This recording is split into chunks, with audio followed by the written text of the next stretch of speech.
Hello everyone, welcome to Bind EduTech. Students, alternating current के जो multiple choice questions हैं उस पर हम लोग डिस्कशन कर रहे थे। शॉर्टकट में एसी के मल्टीपल चॉइस क्वेश्चंस पर हम लोग डिस्कशन कर रहे थे और इसमें हम लोग आगे बढ़ते हुए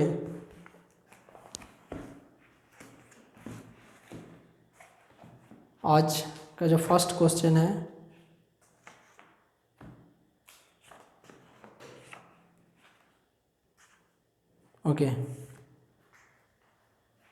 लास्ट क्लास में हम लोगों ने आपको 4 ऑप्शन जो बताए थे, एक क्वेश्चन था उसके 4 ऑप्शंस थे।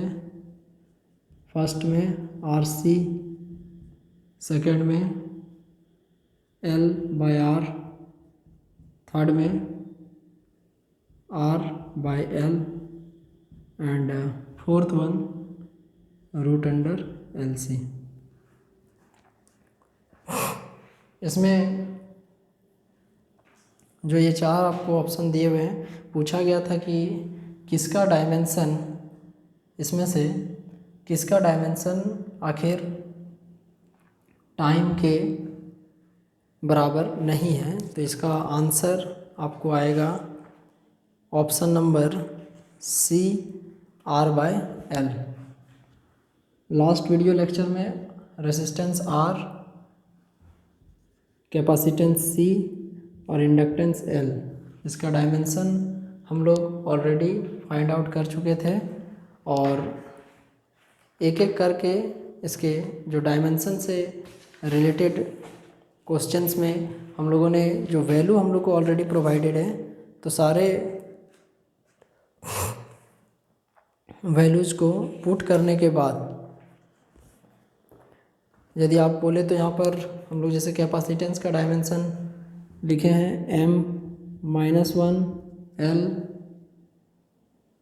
L-2 T4 A2, ये कैपेसिटेंस का डायमेंशन है। और इसी तरीके से यदि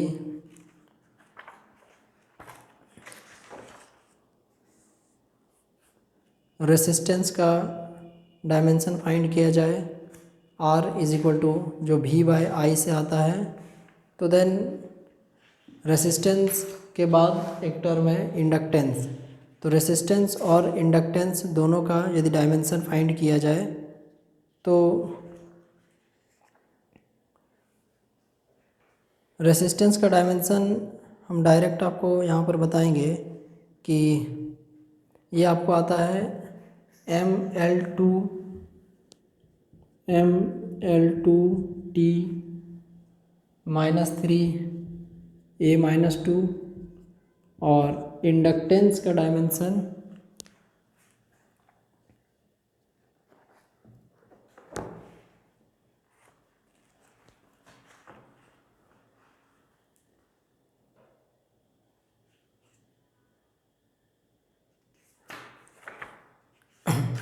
सेल्फ इंडक्शन या म्यूचुअल इंडक्शन, हम लोग किसी भी एक को लेकर डिस्कशन कर सकते हैं कि सेल्फ इंडक्शन या म्यूचुअल इंडक्शन का दोनों में से किसी भी एक का यदि डायमेंशन हम लोग को पता हो तो then easily we can find out.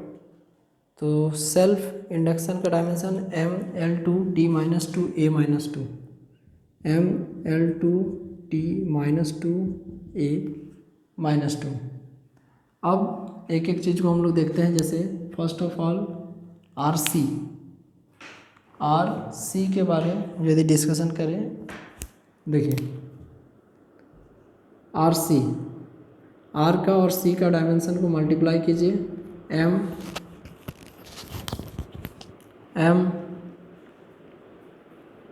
ML2T-3 A-2, C का ये M-1 L-2 T4 A2। यहाँ से M और -1 कैंसिल हो जाएगा L कैंसिल हो जाएगा, A-2 A+2 कैंसिल, और ये देखिए T-3 है और T4 है, तो T-3 और T4, तो यहाँ से आपको डायमेंशन आ जाएगा T, तो इसका डायमेंशन आ गया T। सेकंड में है L/R, L का डायमेंशन ML2 T-2 A-2, और R का जो डायमेंशन है ML2 T-3 A-2। ये आपका L/R का हम लोगों ने डायमेंशन यहाँ पर लिखा। M से M कैंसिल हो जाएगा, L2 कैंसिल हो जाएगा, A-2 कैंसिल हो जाएगा, तो देन द क्वांटिटी जो कि बचेगा T-2 T3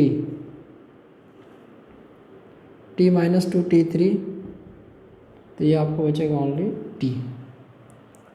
अब इसके बाद यहाँ पर भी इसका डायमेंशन आ गया T। नेक्स्ट में है R/L। सवाल ये है कि इनमें से किसका डायमेंशन टाइम के इक्विवेलेंट नहीं है, तो इसके लिए यहाँ पर देखेंगे R/L, ये देखिए R ML2 T-3 A-2, और जो L है ML2 T-2 A-2। इसके बाद R/L M से M कैंसिल हो जाएगा, L2 कैंसिल हो जाएगा, A-2 कैंसिल हो जाएगा, T-3 और आ जाएगा T2, T-3 और T2, तो R/L = T-1। ये T-1 ये डायमेंशन जो आया ये टाइम का डायमेंशन नहीं है।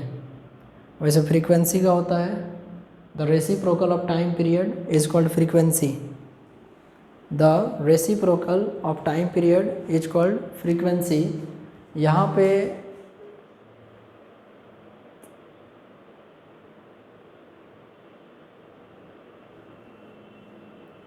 जो वैल्यू आपको मिला है T-1 ये फ्रीक्वेंसी का डायमेंशन हुआ। अब एक क्वांटिटी और है, वैसे आंसर तो ये C होगा, बट चेक कर लेते हैं बाय द वे √LC का क्या आता है।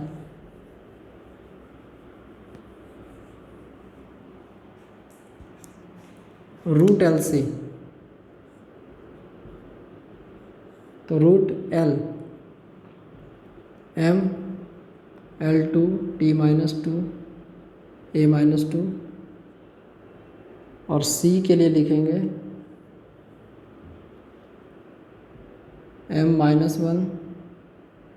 L-2 T4 A2।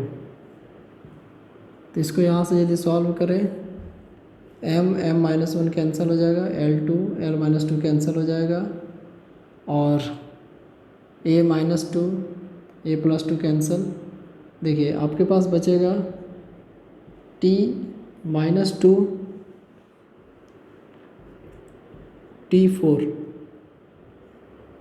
तो स्क्वायर रूट के अंदर T2 रूट है और स्क्वायर भी है, तो यहाँ से आपको डायमेंशन आ जाएगा T, तो इसका भी डायमेंशन आ गया T, एंड दिस वन इसका डायमेंशन आ गया T-1, तो ये इसका आंसर हो जाएगा R/L। नेक्स्ट है कि the selectivity of a series LCR AC circuit.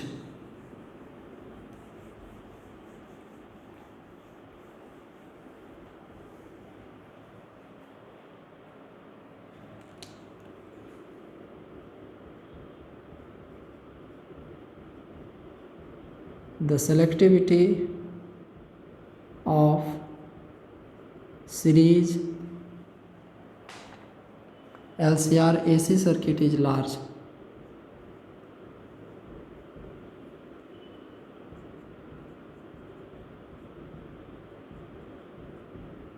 Is large when the selectivity of series LCR AC circuit is large when L is large and R is large.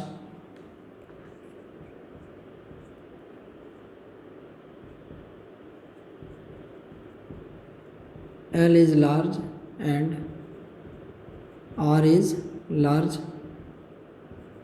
B number, L is small and L is small and R is small. Third one, L is large and R is small.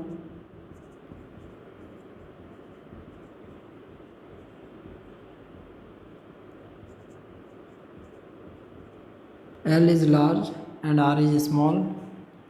And fourth option है L is equal to R. Fourth option है L is equal to R. देखिए सवाल में पूछा जा रहा है कि the selectivity of series LCR circuit is large. किसी भी सीरीज LCR सर्किट का जो सेलेक्टिविटी है, या हम लोग किसी सीरीज LCR सर्किट को किस बेसिस पे सेलेक्ट करते हैं, तो उसको सेलेक्ट करने का जो बेसिस है, first one is L is large and R is large. देखिए यदि L और R दोनों लार्ज होगा तो रेसिस्टेंस ज़्यादा होने के कारण करंट कम फ्लो करेगा और इंडक्टेंस ज़्यादा होने के कारण किसी भी प्रॉपर्टी को बहुत ज़्यादा वो रेसिस्ट करेगा. सेकंड में है कि L is small and R is small. Second process में R को, दैट इज रेसिस्टेंस को स्मॉल रखा गया है. ओके, रेसिस्टेंस को यदि स्मॉल रखा गया है तो उस कंडीशन में यदि रेसिस्टेंस को स्मॉल रखा गया है तो करंट ज़्यादा फ्लो होगा, लेकिन इंडक्टेंस का वैल्यू छोटा है. इंडक्टेंस क्या है? L जो है सेल्फ इंडक्टेंस, वो एक ऐसा प्रॉपर्टी है जिसके कारण कोई भी कॉइल आइदर इंक्रीज और decrease any type of growth और डीके ऑफ करंट को अपोज करता है. और स्ट्रांगली यदि अपोज तब कर पाएगा जब उसका वैल्यू हाई होगा. अब मान लीजिए रेसिस्टेंस कम है तो करंट ज़्यादा पास होगा, तो उस करंट को सर्किट में मेंटेन करने के लिए, सर्किट में बनाए रखने के लिए उसका जो भी ग्रोथ या डीके होगा उसको रेसिस्ट करना पड़ेगा, उसको अपोज करना पड़ेगा. तो उसके लिए L का जो वैल्यू है वो हाई होना चाहिए. थर्ड ऑप्शन है L is large and R is small. इसमें क्या होगा कि यदि जो R का वैल्यू है, दैट इज़ आवर रेसिस्टेंस, वो स्मॉल है, तो जाहिर सी बात है कि यदि R का वैल्यू स्मॉल होगा तो L का जो वैल्यू है वो, पहले तो R का वैल्यू स्मॉल होने के कारण I का वैल्यू बढ़ेगा, और जब I बढ़ेगा करंट बढ़ेगा, सर्किट से ज़्यादा मात्रा में करंट पास होगा. और यदि इंडक्टेंस L का वैल्यू हाई है तो बहुत ज़्यादा मात्रा में जब करंट पास होता रहेगा तो वो करंट का जो डिक्रीमेंट है, मतलब जो डिक्रीज करेगा, वो बहुत कम करेगा. क्यों? क्योंकि इंडक्टेंस ऐसा प्रॉपर्टी होता है जो ग्रोथ और डीके दोनों को रेसिस्ट करता है. ये देखिए रेजोनेंस का कंडीशन है, तो इस क्वेश्चन का सही आंसर हो जाएगा option number C. Next question है the power factor of a series LCR circuit at resonance. The power factor of a series LCR circuit at resonance. The power factor of a series LCR circuit at resonance will be, पहला option है 1, दूसरा option है 0, तीसरा option है 1/2 और चौथा option है 1/√2। तो देखिए पावर के लिए जो फॉर्मूला होता है EV/IV cos फाई, ये पावर का फॉर्मूला होता है P = EV/IV cos फाई। यहाँ पे जो P है वो आपको पावर को रिप्रेजेंट करता है, EV virtual value of EMF, virtual value of current is represented by IV, और यहाँ पे जो cos फाई है वो cos फाई पावर फैक्टर को बताता है। cos phi is nothing but this is the power factor. तो यहाँ पर जब हम लोग cos फाई का बात करेंगे तो रेजोनेंस के कंडीशन में मैक्सिमम करंट पास होगा, और मैक्सिमम करंट के टाइम पावर भी यदि मैक्सिमम होगा तो cos फाई का मैक्सिमम वैल्यू होता है 1। इस क्वेश्चन का आंसर हो जाएगा 1। The power factor of a series LCR circuit at resonance यदि cos फाई = 1 हो गया तो पावर P का वैल्यू आ जाएगा P = EV/IV। Power P = EV/IV। Next question है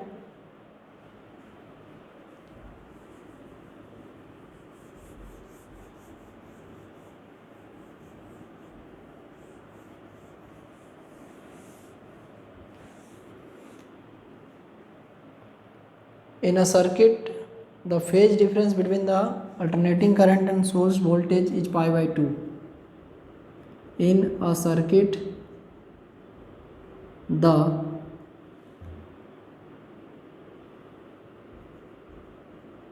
phase difference between current and source voltage is pi/2.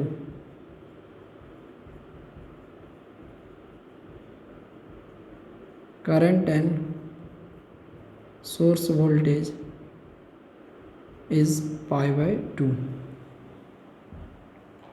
Which of the following cannot be the element of the circuit? Which of the following cannot be the element of the circuit?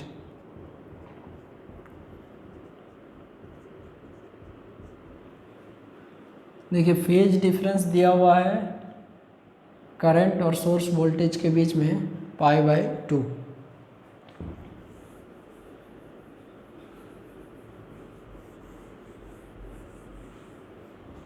Options में पहला है only C,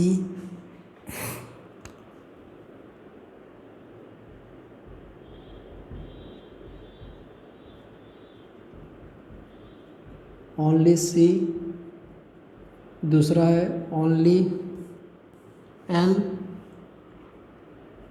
तीसरा है only, अच्छा only नहीं है, L and R,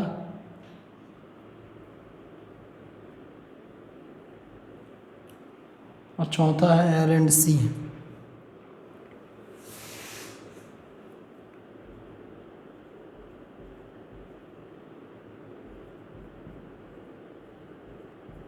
देखिए यदि फेज डिफरेंस आपको दिया हुआ है कि करंट और वोल्टेज के बीच में pi/2 है, तो इनमें से which of the following can not be the element और एलिमेंट्स ऑफ द सर्किट। देखिए इसमें ओनली C हो सकता है। आपको मतलब जब फेजर डायग्राम के बारे में हम लोग स्टडी करते हैं, फेजर डायग्राम क्या है, एक रोटेटिंग फेजर है जो कि रोटेट करते हुए डिफरेंट पोजीशन पर, डिफरेंट एंगल्स पर करंट और वोल्टेज का वैल्यू को बताता है। तो इसका आंसर क्या नहीं हो सकता है इनमें से? देखिए कैन नॉट लिखा हुआ है, ये सवाल है only C. In case of capacitor the phase difference between current and voltage is 90 degree. Also in case of inductor the phase difference between current and voltage is 90 degree. एक lead करता है और एक लैग करता है। अलग अलग circumstances पर कभी करंट आगे चलेगा, वोल्टेज पीछे चलेगा, कभी वोल्टेज आगे चलता है, करंट पीछे चलता है। देखिए तीसरा ऑप्शन है एल और आर। तो एल फॉर इंडक्टर, इंडक्टर के कंडीशन में जो फेज डिफरेंस है वो π/2 हो सकता है, लेकिन एक टर्म इसमें लगा हुआ है आर। जो प्योरली रेसिस्टिव सर्किट होता है, तो प्योरली रेसिस्टिव सर्किट में करंट और वोल्टेज दोनों सेम फेज में चलता है। मतलब यदि यहाँ पे आर लगा हुआ है तो ये जो स्टेटमेंट है वो करेक्ट नहीं है। इसके लिए एंगल फेज डिफरेंस 0 डिग्री होगा। देखिए फोर्थ ऑप्शन है एल एंड सी। तो यहाँ पर एक इंडक्टिव सर्किट है और एक कैपेसिटिव सर्किट है। तो इंडक्टिव सर्किट में भी और कैपेसिटिव सर्किट में भी, मतलब दोनों में जो फेज डिफरेंस है वो 90 डिग्री होगा। इस क्वेश्चन का सही आंसर होगा ऑप्शन नंबर सी। और उसके पीछे जो ग्रेट रीज़न है वो है आर। प्योरली रेसिस्टिव सर्किट क्या करता है ना, प्योरली रेसिस्टिव सर्किट में फेज डिफरेंस करंट और वोल्टेज के बीच में 0 डिग्री होता है, दोनों सेम फेज में चलता है। Next question,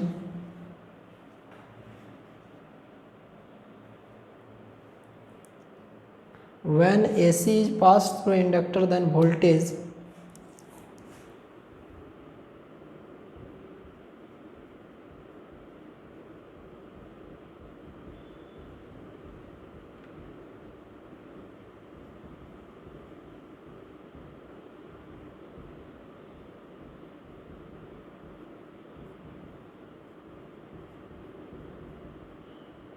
when AC is passed through inductor then voltage, first option is in phase with current,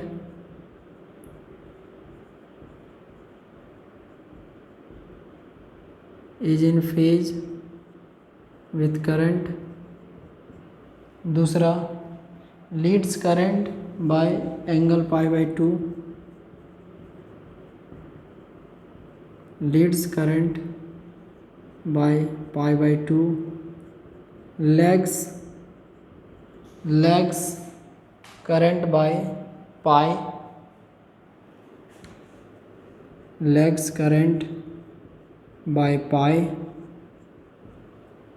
option number D, lags behind current by π/2।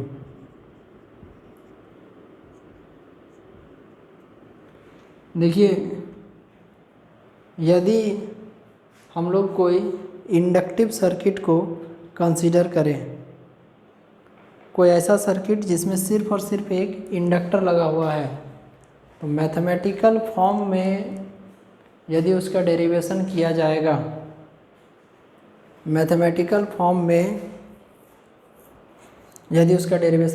तो फर्स्ट ऑफ ऑल आपको ईएमएफ मानना पड़ेगा, E is equal to E0 sine omega T. Expression तो इसका काफ़ी लंबा जाता है, आंसर डायरेक्ट बता देने से कॉन्सेप्ट आपको डेवलप नहीं होगा। देखिए suppose this is inductor, inductor circuit element होता है जो any type of change in current को रेसिस्ट करता है। ये एसी सोर्स लगा हुआ है,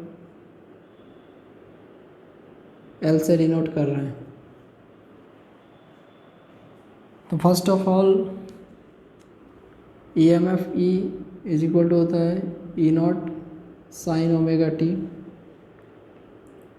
अब इसके बाद E is equal to E not sine omega T, and then हम लोग जो फार्मूला जानते हैं that E is equal to L D I by D T. तो यहाँ से यदि आपको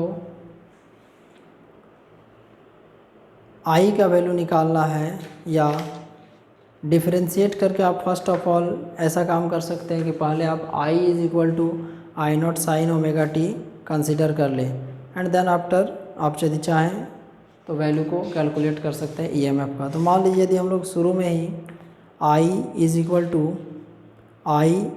to I not sine omega T मान लें या E is equal to E not sine omega t, तो यहाँ से आप चेंज इन करंट के लिए फॉर्मूला ले सकते हैं कि डी आई बराबर A into D T by L, और डी आई बराबर ई का value E not sine omega T into D T.